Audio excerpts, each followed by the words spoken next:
दोस्तों नमस्कार। आज हम बात करेंगे एक स्पेशल मैरिज के बारे में। इस मैरिज का नाम आपने नहीं सुना होगा, पहली बार सुनोगे आप। इस मैरिज का नाम है पकड़वा मैरिज। मैं इस बारे में आपको जानकारी दूंगा। हमारे देश के अंदर, समाज के अंदर, परिवार के अंदर शादी को एक पर्व के रूप में मनाया जाता है, एक खुशी और जोश के साथ मनाया जाता है। और कुछ लोग तो हमारे यहाँ इतनी खुशी और जोश से मनाते हैं शादी, वो कर्ज भी लेते हैं। वो कहते हैं शादी बार बार नहीं होती, लाइफ में एक बार होती है, इसलिए हम शादी को पूरा एंजॉय करेंगे। पूरी दुनिया के अंदर और इंडिया के अंदर भी 5 तरह की शादी होती हैं: love marriage, court marriage, arrange marriage, live in marriage जिसे हम कह सकते हैं कॉन्ट्रैक्ट मैरिज, और 5वीं मैरिज समलैंगिक मैरिज। ये 5 तरह की शादी पूरी दुनिया के अंदर हैं परंपरा में आज की डेट में। मैं बात करता हूँ पकड़वा मैरिज के बारे में। ये पकड़वा मैरिज हिंदुस्तान के अंदर सैकड़ों साल से चली आ रही एक परंपरा है, और ये स्पेशली बिहार के अंदर होती है। और बिहार में भी जो डिस्ट्रिक्ट है जहाँ सबसे ज़्यादा पकड़वा मैरिज होती हैं वो है लखीसराय जिला। आखिर पकड़वा मैरिज होती क्यों है, इसके पीछे 2 बातें हैं। पहली बात, जिनके सामने दहेज की समस्या है, जो दहेज देने में असमर्थ हैं, वो इसको अपनाते हैं। दूसरी, इसका मेन रीज़न, यदि किसी को लड़का या उसके परिवार वाले अच्छे लगते हैं और लड़के वाले और परिवार वाले शादी के लिए तैयार नहीं हैं, तो वो इस पकड़वा मैरिज को अपनाते हैं। इसमें जो होते टारगेट में कौन आते हैं इसमें, या तो ऐसे लड़के देखे आते हैं जो पैसे वाले हों, या ऐसे देखे आते हैं जो जमींदार टाइप के हों, या लड़का पढ़ा लिखा हो, या फिर लड़का खूबसूरत सुंदर हो, होनहार हो। मतलब लड़के के अंदर कोई ना कोई टैलेंट होना चाहिए किसी मैटर में। उसके साथ ये पकड़वा शादी की जाती है। तो पकड़वा शादी के बारे में अब मैं आपको बताऊंगा ये किस तरह से संपन्न होती है। अब मैं बताता हूँ आपको पकड़वा मैरिज के बारे में। ये हमारे यहाँ स्पेशली बिहार के अंदर सैकड़ों साल पुरानी परंपरा है। जैसा कि मैंने बताया, बिहार के अंदर जो जिला है लखीसराय, वो इसका गढ़ है, सेंटर केंद्र है। जो बिहार में जो टोटल शादी होती है उनमें से 4% शादी पकड़वा मैरिज के तहत होती हैं। 2017 के अंदर पकड़वा मैरिज जो हुई थी उनकी संख्या थी 3500, और 2020 में जो इसकी संख्या थी वो थी 4500। यानी कि संख्या बढ़ती आ रही है। कारण मैंने आपको पहले बताया, दहेज समस्या, या लड़के वाले तैयार नहीं शादी के लिए। लड़के को देखते हैं, क्वालिटी जो बताई थी मैंने आपको 4 पहले, पैसे वाला, जमींदार, पढ़ा लिखा या हैंडसम।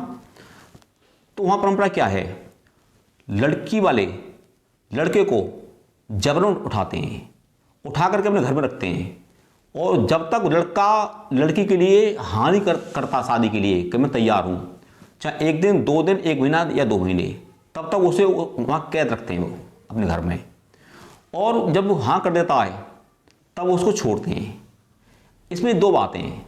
जब ये शादी हुई एक तरह से जबरन, जब लड़की वहाँ जाती है, ससुराल में जाती है, तो एक तो लड़का उसको मन से नहीं अपनाता, दूसरा लड़की को अच्छी तरह से ससुराल वाले भी नहीं देखते।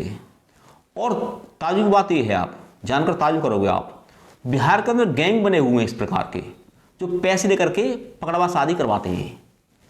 देखते हैं लड़का किस रेंज का है, किस कैटेगरी का है, उसी आधार पर वो लड़की वाले से पैसे लेते हैं और लड़के को किडनैप करते हैं और जबरन शादी करवाते हैं।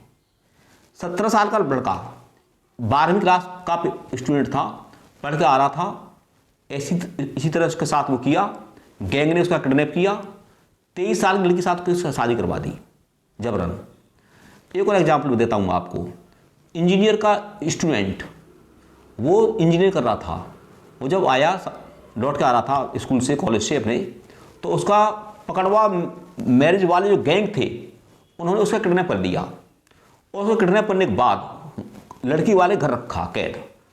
और जब कैद होने के बाद उसने मजबूरी में हाँ कर दी, उसको छोड़ दिया। आखिरकार वो अपनी वाइफ को अपने घर ले गया। उसने घर जाते ही उसको स्वीकार करने से मना कर दिया।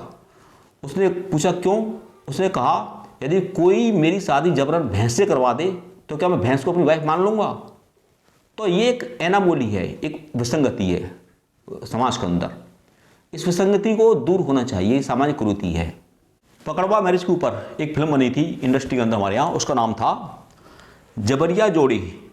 इसको यूट्यूब पर 45 लाख बार देखा गया था।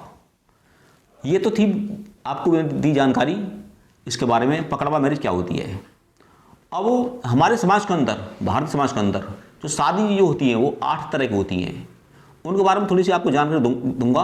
कुछ जानकारी लेना बहुत ज़रूरी होता है समाज में आगे बढ़ने के लिए। तो हमारे समाज के अंदर 8 प्रकार की शादी होती थी, जिनका नाम है ब्रह्म मैरिज, देव मैरिज, आर्ट्स मैरिज, प्रजापत्य मैरिज, गंधर्व मैरिज, असुर मैरिज, राक्षस मैरिज और पिशाच मैरिज। ये 8 तरह की हमारे समाज में पुरातन काल से जो चली आ रही है परंपरा में 8 प्रकार की शादी हमारे समाज में होती थी। हल्का सा प्रकाश डालूंगा थोड़ा थोड़ा इनके बारे में कि ये शादी कौन सी किस प्रकार की होती है। 8 तरह की जो शादी है इनमें क्या अंतर है, क्या वो विशेषता है इनके अंदर। जो हमारे समाज में शादी होती थी पहले 8 प्रकार की, उनके बारे में थोड़ी सी आप जानकारी लीजिए आप। पहली शादी होती थी ब्रह्म मैरिज। इसके अंदर क्या होता था, दोनों पक्षों की सहमति होती थी, लड़के वाले की और लड़की वालों की। इसमें लड़की की सहमति आवश्यक होती थी और इस प्रकार जो मैरिज होती थी हमारे शास्त्रों में, हमारे जो ग्रंथ हैं, इस शादी को, ब्रह्म शादी को सबसे उत्तम शादी माना गया है। दूसरी शादी आर्ट्स मैरिज।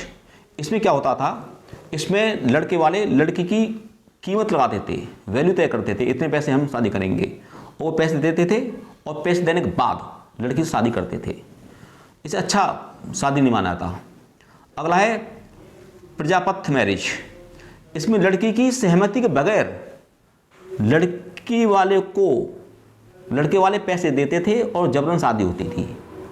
इसको भी अच्छा शादी नहीं माना जाता। एक है गंधर्व विवाह। गंधर्व मैरिज के बारे में आपने सुना होगा पुराने ज़माने से। ये आज के ज़माने में है लव मैरिज, उसका ही दूसरा नाम है लव मैरिज। इसमें सीधी सी बात होती है कि मियाँ बीवी राजी तो क्या करे काजी, यानी कि दोनों की, लड़के और लड़की की सहमति होती है और लव मैरिज हो जाती है। इसका नाम होता था गंधर्व मैरिज। अगली मैरिज देव मैरिज।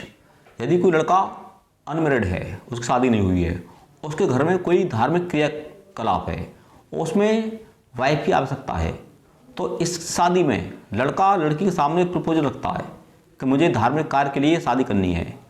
उसमें लड़की सहमति देती है। तो इस तरह की जो शादी होती है इसे बोलते हैं हम देव मैरिज। अगली शादी असुर मैरिज। इसमें जिस तरह से मंडी में बोली लगती है और बोली का आधार पर खरीदारी होती है, इस शादी में लड़की की कीमत लगाई जाती है। जो जितनी ज़्यादा कीमत दे देगा उसकी शादी लड़की की उस लड़के के साथ हो जाती है। इसे बोलते हैं हम असुर मैरिज। अगली है राक्षस मैरिज। राक्षस मैरिज वो होती है जिसमें कोई लड़का किसी लड़की का जबरन किडनैपिंग करके, अपहरण करके शादी करता है, उसे बोलते हैं हम राक्षस मैरिज। जैसे कि पृथ्वीराज चौहान ने शादी की थी संयोगिता के साथ। अगली और लास्ट शादी पैशाच शादी। इसमें लड़की की मानसिक अवस्था ठीक नहीं है, नशे में है या नींद में है या उसकी मानसिक स्थिति पागलपन की स्थिति में है। उस स्थिति में यदि कोई लड़का उसके साथ रेप करता है या कोई इस तरह की दुर्व्यवहार करता है तो फिर उसको उसके साथ शादी करनी पड़ती है। उसको बोलते हैं पैशाच शादी। और सबसे गंदी और घटिया शादी जो माना गया है वो है पैशाच शादी, और जो सबसे अच्छी शादी है वो है ब्रह्म शादी। मैंने आपको पकड़वा मैरिज के बारे में और जो हमारे समाज के अंदर जो शादी होती थी 8 प्रकार की, और जो हमारे मॉडर्न समाज में दुनिया में शादी होती है 5 प्रकार की, उसके बारे में जो मैंने आपको जानकारी दी वो मुझे कमेंट के माध्यम से बताएं कि आपकी नॉलेज कहाँ तक बढ़ी, आपके ज्ञान में कितनी वृद्धि हुई। और मेरे channel Sanjeev Bhardwaj educational videos को सब्सक्राइब करें और मेरे वीडियो लाइक करें, अपने दोस्तों में शेयर करें। जानकारी जरूरी है, नॉलेज इज पावर।